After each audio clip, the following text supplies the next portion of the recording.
আসন্ন ত্রিস্তর পঞ্চায়েত নির্বাচনকে কেন্দ্র করে গোলাঘাটি পঞ্চায়েতের বিভিন্ন ওয়ার্ডে বাড়ি বাড়ি গিয়ে জনতার কাছে ভোট চাইছেন ত্রিপুরামাথার মনোনীত প্রার্থীরা।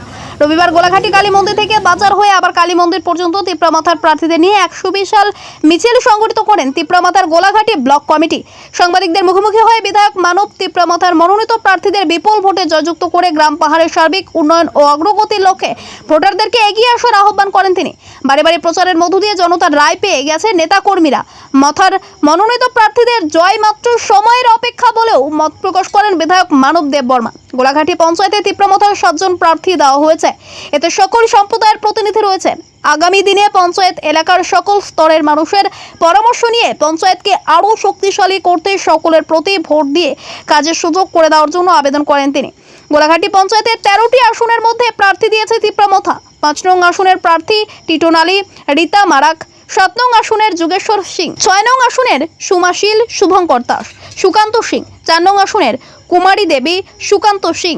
অন্যান্যদের মধ্যে উপস্থিত ছিলেন প্রদেশ দেববর্মা, চুটন দেববর্মা, বিজন দেববর্মা, বাবলু দেববর্মা, সন্ধিরাম দেববর্মা, রামানন্দ দেববর্মা, পঞ্চায়েত প্রার্থী টিটন আলী, আমির হোসাইন সহ অনেকেই। আজকে গোলাঘাটি গ্রাম পঞ্চায়েত আমরা যে নির্বাচন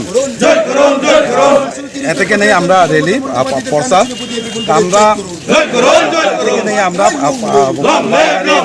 আমরা প্রচার করেছি।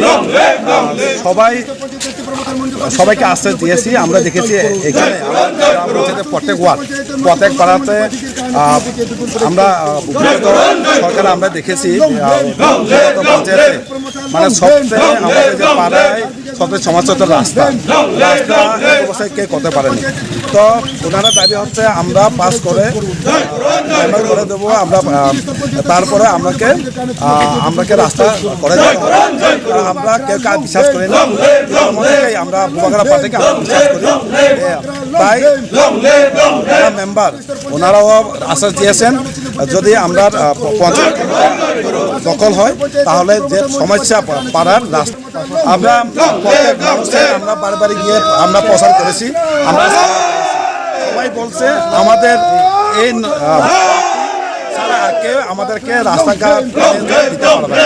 তাই সবাই বলছে আমরা এই পার্টিকে আমরা ভোট দিয়ে